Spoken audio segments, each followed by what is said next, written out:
पूरी दुनिया में मंकी पॉक्स बहुत तेजी से फैल रहा है। इसलिए डब्ल्यूएचओ ने इसे ग्लोबल इमरजेंसी घोषित कर दिया और सबसे चौंकाने वाली बात यह है कि इस वायरस को लेकर एक के बाद एक रोजाना नए चौंकाने वाले खुलासे हो रहे हैं। इसलिए हम आपके लिए ये खास पेशकश लेकर आए हैं ताकि आपको पता चल सके कि सही मायनों में जानकारी क्या है और गलतफहमी क्या है। नमस्कार, मैं हूं हर्ष वर्मा।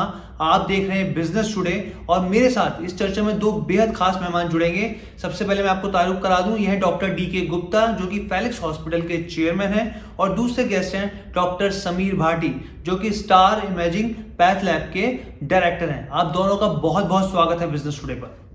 सबसे पहला सवाल डॉक्टर गुप्ता मेरा आपसे ये है कि डब्ल्यूएचओ ने मंकी पॉक्स वायरस को ग्लोबल इमरजेंसी घोषित कर दिया है। जब डब्ल्यूएचओ इसको इमरजेंसी, ग्लोबल इमरजेंसी कहता है तो इसके मायने क्या है, ये समझाइए।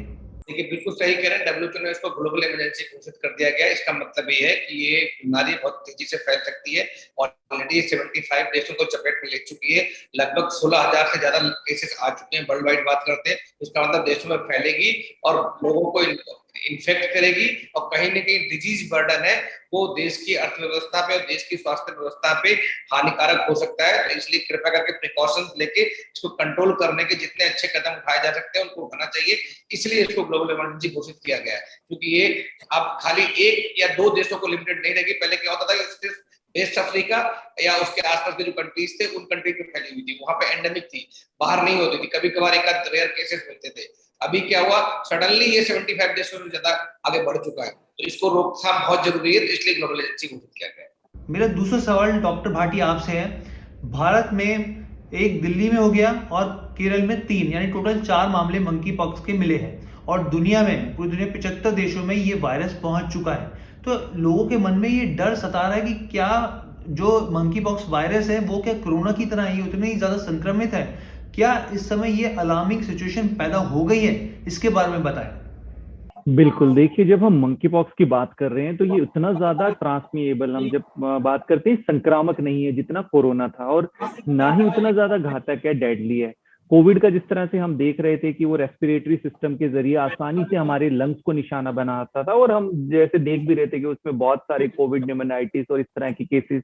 तो इसमें मैं दर्शकों को बताना चाहूंगा कि जो मंकी पॉक्स है, पैनिक होने की जरूरत नहीं है और उस तरह की आपको डरने या घबराने की जरूरत नहीं है। उतना ज्यादा संक्रामक नहीं है और ना ही ये कोविड की तरह डेडली है। डॉक्टर गुप्ता, अगला सवाल मेरा आपसे ये है कि जिस तरह से एक के बाद एक नया रिसर्च निकल कर सामने आ रहा है, मुझे ये बताइए कि ये सेक्स कनेक्शन निकल के आया है मंकी पॉक्स वायरस का, ये क्या सेक्सुअली ट्रांसमिटेड होता है? इसके बारे में हमारे दर्शकों को बताइए। देखिए, बिल्कुल ठीक कह रहे हैं। जो इसका जो इन्फेक्शन फैलता है वो फैलता है, एक तो ड्रॉपलेट इन्फेक्शन से, मतलब खांसने छींकने से जो ड्रॉपलेट बनते हैं वो सस्पेंडेड रहते हैं एयर में, तो उसके आसपास कोई क्लोज कांटेक्ट में आता है तो इन्फेक्ट हो जाता है। सेम ऐसे कोविड में था और बहुत सारे वायरल इलनेस जैसे चिकन पॉक्स है, मिजल्स है, इनमें होता है। इनमें स्मॉल पॉक्स में ऐसे होता था। लेकिन इसकी जो इन्फेक्टिविटी है वो कोविड से काफी कम है, मतलब बहुत तेजी से नहीं फैलता है। दूसरा है किसी मरीज के क्लोज कांटेक्ट में आने में, कि जो उसके स्किन लीजन है, हाथ पे है, बॉडी पे है और बहुत विभिन्न हिस्सों पे, उनके क्लोज कांटेक्ट में कोई व्यक्ति आता है हग करने से या कोई सेक्स करने से, तो उसको फैल सकता है। तीसरा है कि जो बॉडी फ्लूइड्स है, खासकर सीमेन है या सेक्सुअली ट्रांसमिटेड, या जो बॉडी फ्लूइड्स में एक जो हमने देखा कि उसका जो स्कैब बनता है उसके अंदर फ्लूइड होता है, जो खासकर जो हेल्थ केयर वर्कर्स होते हैं वो सब सैंपल लेते हैं, तो उससे कांटेक्ट आने में फैल सकता है।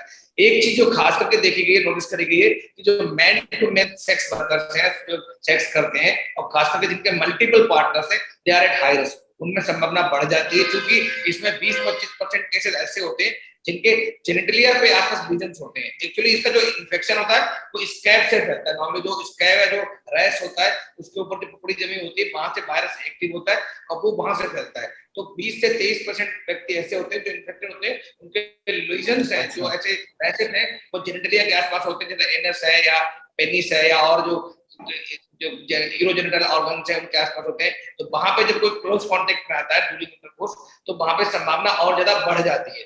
बट अभी भी किसी भी अधिकारी ने, किसी भी अथॉरिटी ने, किसी भी फिजिशियन ने इसको सेक्सुअली ट्रांसमिटेड डिजीज नहीं बोला गया। This is one of the method जिससे ट्रांसमिट हो सकती है, बट ये सेक्सुअली ट्रांसमिटेड डिजीज नहीं है। जैसे एचआईवी है, हर्पीज है या दूसरा और जो दूसरे गोनोरिया है, इन्फेक्शन है, उनको हम एसटीडी बोलते हैं, बट अभी भी ये एसटीडी की तरह लेबल नहीं किया गया है।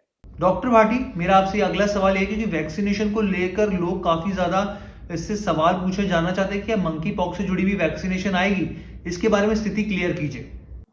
बिल्कुल, देखिए वैक्सीन के लिए जो इसमें अपडेट है, इसमें जो स्मॉल पॉक्स वाली हमारी इस्तेमाल की जाती थी वैक्सीन, वो इसमें कारगर हो सकती है, लेकिन उसकी अभी उपलब्धता नहीं है उस तरह से।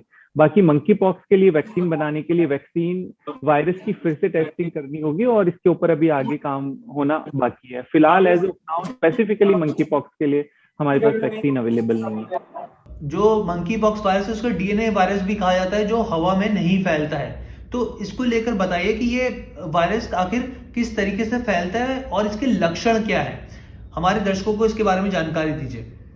देखिए, एक तो मैं बताऊंगा वैक्सीन जो है, वैक्सीन के बारे में बात करने पहला क्वेश्चन था, इसके अगेंस्ट स्मॉल पॉक्स की वैक्सीन लगभग 82% इफेक्टिव है। ऐसी बहुत सारी स्टडीज हुई पहले भी, लेकिन क्योंकि स्मॉल पॉक्स हमारे देश से इरेडिकेट किया जा चुका है, मतलब बिल्कुल मूलतः खत्म हो गया है, इसकी वैक्सीन अभी अवेलेबल नहीं है, बट बहुत सारे देशों में इस वैक्सीन से इसको कंट्रोल किया जा सकता है।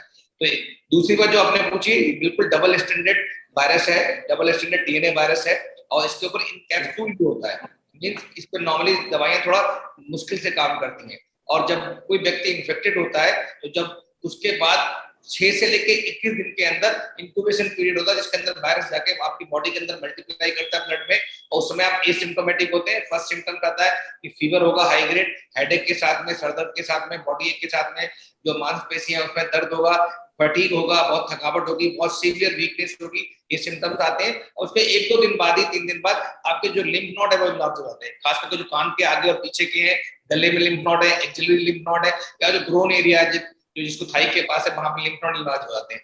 उसके 2-3 दिन बाद आपके जो रैशेस हैं, जो बिल्कुल स्पेसिफिक हैं, इसके लक्षण जो है, जो हाथ फेस पे वाले रैशेस आते हैं, इसको बोलते हैं सेंट्रीफ्यूगल, मतलब सेंटर में रैशेस आते हैं पहले, और उसके बाद धीरे धीरे पेरिफेरी में फैलते हैं, मतलब पहले फेस पे आएंगे, फिर हाथों पे आएंगे, फिर आर्म पे आएंगे, फिर आपके इसके पाम पे आएंगे, और हाथों के पीछे वाले हिस्से पे आएंगे, फिर लेग्स पे और शोल्डर तक पहुंच जाते हैं। इवन मैंने बताया कुछ 20-25% लोगों में म्यूकस मेम्ब्रेन के अंदर भी होते हैं और जेनिटल्स में भी होते हैं। तो ये इसका स्पेसिफिक सिम्टम है, बिल्कुल अम्बलिकेटेड होता है, जैसे हमारी नेवल होती है उसकी शेप का होता है, और उभरा हुआ होता है, और जब तक एक व्यक्ति में रैश रहता है तब तक व्यक्ति पूरा इन्फेक्टेड रहता है। नॉर्मली ये 2 से 3 हफ्ते तक रह सकता है, तो उस समय पूरा व्यक्ति इन्फेक्टेड रहता है, जब तक वो पूरा हील नहीं होता है।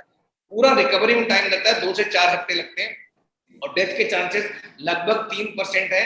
0 से लेके 11% डेथ की संभावना थी, लेकिन अभी जो इस समय चल रहा है उसमें 3 से लेके 6% तक संभावना है डेथ की, ऐसा डब्ल्यूएचओ ने बताया है। जो हाई रिस्क लोग हैं, खास करके बच्चे हैं, गर्भवती महिलाएं हैं, सीनियर सिटीजन हैं, ऐसे लोग जिनको ट्यूबरक्लोसिस है, जिनको कैंसर है, जिनको लंग ट्रांसप्लांट हुआ, जिनको लिवर ट्रांसप्लांट हुआ, किडनी ट्रांसप्लांट हुआ, डायलिसिस पे है, कैंसर के स्टेरॉइड ड्रग्स में, एचआईवी इन्फेक्टेड है, या कोविड से ट्रीटेड लोग हैं, ठीक हुए, ऐसे लोग हाई रिस्क पे हो सकते हैं, जिनमें मृत्यु दर ज्यादा हो सकती है।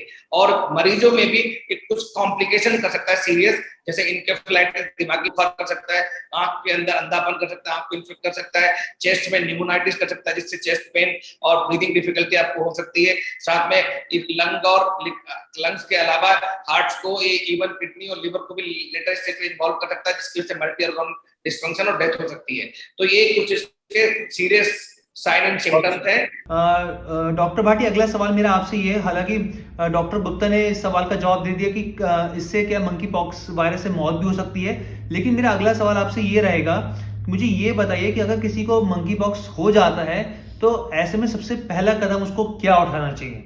सबसे इम्पोर्टेंट, जैसा हम बात कर रहे हैं कि आपको किसी भी तरह के अनयूजुअल सिम्टम्स दिखते हैं, जिसके अंदर आपको हाई ग्रेड फीवर और ये सब चीजों के साथ साथ बॉडी एक के साथ साथ आपको शरीर में कोई भी रैशेज आपको दिखते हैं ना, तो सबसे इम्पोर्टेंट है पैनिक करने की जरूरत नहीं है, अपने डॉक्टर से संपर्क करना है और आइसोलेट इसमें जरूर होना है, कि क्योंकि जिस तरह से हम बात करें कि ये कंटेजियस है, एक इंसान से अगर क्लोज कांटेक्ट में दूसरे इंसान आता है कोई भी, तो उसमें उसको फैल सकती है। इसमें कुछ चीजों का एक बार विशेष ध्यान रखना है, जैसे सिम्टम के लिए बताया कि जब हम स्मॉल पॉक्स और चिकन पॉक्स में बात करते हैं तो जो उसके रैशेज है वो पूरी बॉडी के अंदर होते हैं, उसमें हथेली जो है आपकी हथेली में नहीं होंगे और आपके जो पैर के तलवे हैं वहां नहीं होंगे, पर मंकी पॉक्स में जो आपके रैशेज हैं वो हथेली और पैर के तलवे के अंदर भी होंगे। तो ये एक डिफरेंशिएट फैक्टर है जिसका आपको ध्यान रखना है, पैनिक करने की जरूरत नहीं है, अपने डॉक्टर से संपर्क करें इस तरह के कोई भी लक्षण आपको दिखाई दे। मेरा आखिरी सवाल है डॉक्टर गुप्ता आपसे मुझे ये बताइए कि ये मंकी पॉक्स वायरस जो है वो बच्चों के लिए और प्रेग्नेंट वुमेन के लिए कितना ज्यादा खतरनाक है। देखिए, इन्फेक्शन किसी को भी हो सकता है, बच्चा हो, बुजुर्ग हो, गर्भवती महिला हो, वयस्क हो, इन्फेक्शन की दर लगभग सब में बराबर है। इन्फेक्शन की दर कोविड है, चिकन पॉक्स है, मिजल्स है, जो छोटी माता है, बड़ी माता जिनको बोलते हैं, उनसे कम है। अगर ये किसी को होता है, खास करके बच्चों को, 6 साल से कम बच्चों को या गर्भवती महिलाओं को, डेफिनेटली उसमें कॉम्प्लिकेशंस के रिस्क ज्यादा होते हैं। बच्चों में निमोनिया हो सकता है, बच्चों को ब्रीदिंग डिफिकल्टीज हो सकती है, चेस्ट पेन हो सकता है, बच्चों को ब्रोंकाइटिस हो सकती है, इसके लिए बच्चों के अंदर दिमागी बुखार हो सकता है जिसको इंसेफेलाइटिस बोलते हैं, बच्चे अनकॉन्शियस हो सकते हैं, सीजर से दौरे पड़ सकते हैं, सीवियर वीकनेस हो सकती है, कहीं कहीं फालिस मार सकती है, कोमा में जा सकते हैं। इवन अगर आंख के अंदर इन्फेक्शन हो गया तो आंख में विजन कम हो जाना, दिखाई कम देना या अंधापन है वो सब हो सकता है। मल्टी ऑर्गन डिसफंक्शन हो सकते हैं, आईसीयू में बच्चों को रखना पड़ सकता है, ऑक्सीजन सपोर्ट देनी पड़ सकती है। ऐसे ही अगर गर्भवती महिलाओं में होता है, गर्भवती महिलाओं में भी प्रीमेच्योर डिलीवरी मतलब समय से पहले प्रसव का होना, उसमें क्या है, अगर बच्चा हो जाएगा पहला तो बच्चा कमजोर होने के चांसेस होते हैं, मदर के अंदर कॉम्प्लिकेशन हो सकता है, पीपीएच हो सकता है। तो जब बच्चा होता है वो कम उम्र का होगा तो उसके लंग्स कम मेच्योर होते हैं, तो उसको रेस्पिरेटरी डिस्ट्रेस सिंड्रोम, उसको सांस की तकलीफ हो सकती है, उसको निमोनिया हो सकता है, जॉन्डिस हो सकती है, हाइपोग्लाइसीमिया हो सकता है, न्यूरोनटल इन्फेक्शंस हो सकते हैं या लो बर्थ वेट हो सकता है, फीडिंग प्रॉब्लम हो सकती है। तो ऐसी बहुत सारी समस्याएं गर्भवती महिलाओं और जो नवजात शिशु होता है उनमें हो सकती है because of this monkey pox. तो हमें गर्भवती महिलाओं को, बच्चों को और खास करके सीनियर सिटीजन जो लोग कोमॉर्बिड है, जैसे मैंने पहले बताया, जिनको किडनी प्रॉब्लम है, डायलिसिस में, ट्रांसप्लांट के लोग हैं, हार्ट प्रॉब्लम है, लंग्स प्रॉब्लम है, कैंसर है, थैलेसीमिया है, HIV के पेशेंट्स हैं या कोई और कोमॉर्बिड कंडीशन है, स्टेरॉइड खा रहे हैं, उन लोगों को ज्यादा सावधानी बरतने की जरूरत है। तमाम सवालों के जवाब देने के लिए डॉक्टर गुप्ता और डॉक्टर भाटी जी आपका बहुत बहुत धन्यवाद। और मुझे लगता है हमारे व्यूअर्स के मन में जितनी भी तरह की शंकाएं होंगी आपने हर तरीके से उनके कंफ्यूजन को दूर कर दिया होगा। बिजनेस टुडे से जुड़ने के लिए बहुत बहुत धन्यवाद। वीडियो पसंद आया तो हमें लाइक, कमेंट, शेयर और सब्सक्राइब जरूर करें।